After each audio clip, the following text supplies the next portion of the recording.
The International Coalition of Sites of Conscience is the only global network connecting sites of memory, historic sites, museums that remember past events and then connect those past events to contemporary challenges with the ultimate goal of creating a different future.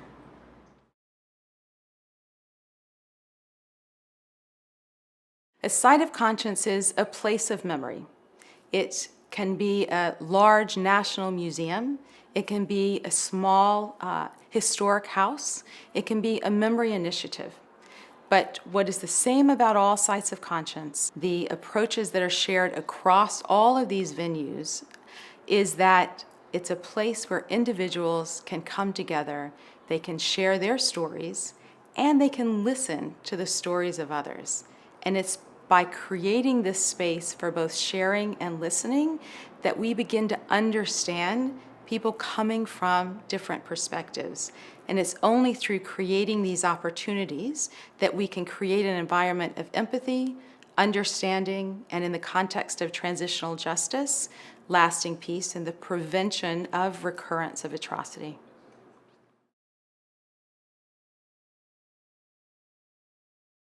Stories matter because ultimately we are looking at truth-telling. We are looking at exploring history with an eye toward the future. If these events occurred, what can we do, those of us who experienced them, to prevent them from happening again?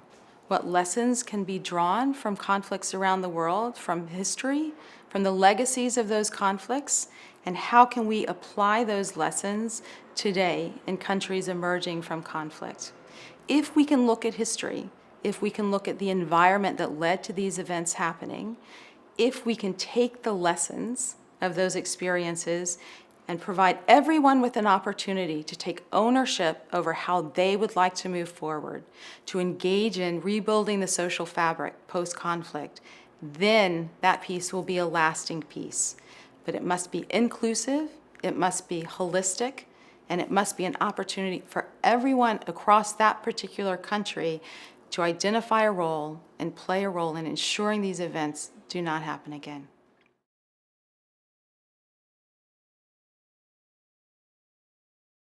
Empathy, I think, is at the core of our being able to move forward in a way that respects universal human rights, but on a more individual level, it allows us to create bonds with individuals around us.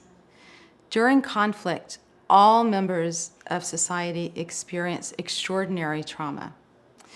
Very often during conflict, the roles between victim and perpetrator are fluid. It is impossible to emerge from conflict without having experienced profound physical trauma and emotional trauma.